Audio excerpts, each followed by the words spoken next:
CM Revanth నిర్ణయాలతో రాష్ట్రంలో real estate కుప్పకూలిపోయిందన్నారు మాజీ మంత్రి కేటీఆర్.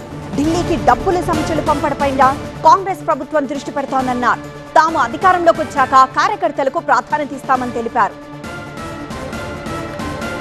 నాకంటే బాగా చేవెల్లోలకే తెలుసు ఆ సినిమా ఎట్లుందో.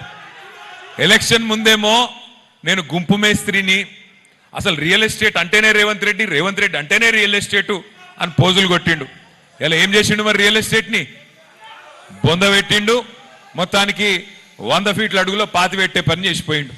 రైతుల ధాన్యం కొనవు, యూరియా ఇయ్యవు, రైతు బంద్ వేయవు, చివరికి రైతుకు కరెంటు కూడా చక్కగా ఇయ్యవు. మరి ఏడవుతున్నాయి పైసలన్నీ? ఎవరు తీసుకుపోతున్నారు? ఆఖరికి కొనుగోలు కేంద్రాలకు పోతే, ఐకేపీ సెంటర్లకు పోతే ధాన్యం సంచులు లేవు. ధాన్యం సంచులు కూడా గవర్నమెంట్ ఇస్తలేదు. మరి ఏడవుతున్నాయని చెప్పి నేను కూడా తెలుసుకున్నా. సంచులన్నీ ఢిల్లీకి పోతున్నాయంట.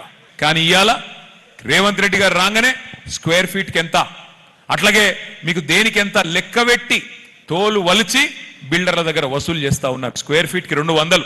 ఇవాళ RR tax, Rahul Revanth tax. మేము ఉత్తగానే వచ్చినామా అని చెప్పి దటాయించి ఇలా పైసలు గుంజి ఒక్కొక్క బిల్డర్ మెడ మీద కత్తి పెడితే ఆఖరికి రియల్ ఎస్టేట్ డామ్ అనే పరిస్థితి వచ్చింది. కానీ నేను మీకు మాటిస్తా ఉన్నా, వచ్చే 5 ఏళ్ళు అట్లుండదు. 2028లో మీ అందరి దయతో, ప్రజల ఆశీర్వాదంతో తిరిగి కేసీఆర్ ముఖ్యమంత్రి అవుతారు. అయినాక నేను బాధ్యత తీసుకుంటా.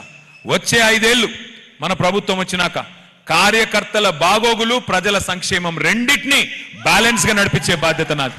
కేసీఆర్ గారి దేశంలో చేయని పదవి ఏం లేదు. ముఖ్యమంత్రి పదవి చేసిండు, కేంద్ర మంత్రి చేసిండు, రాష్ట్ర మంత్రి చేసిండు, డిప్యూటీ స్పీకర్ చేసిండు, అన్ని చేసిండు. ఒక ప్రధానమంత్రి తప్ప అన్ని పదవులు అయిపోయినాయి. అందుకే నేను అంటున్నా, కేసీఆర్ గారికి ఏం నష్టం కాలే. కానీ కేసీఆర్ ఓడిపోవడం వల్ల ఇలా నష్టపోయింది ఎవరు? కార్యకర్తలు, తెలంగాణ ప్రజలు. ఈ రాష్ట్రంలో ఉండే 1,67,00,000 మంది ఆడబిడ్డలు ఉన్నారు. 18 ఏళ్ళు నిండినోళ్ళు. వాళ్ళందరూ చూస్తున్నారు ఎప్పుడు పడతాయి మా పైసల ఖాతాలని. నీకు చిత్తశుద్ధి ఉంటే 1,67,00,000 మంది ఆడబిడ్డలు ఎవరైతున్నారో వాళ్ళ అకౌంట్లలో 1,50,000 రూపాయలు వేయి.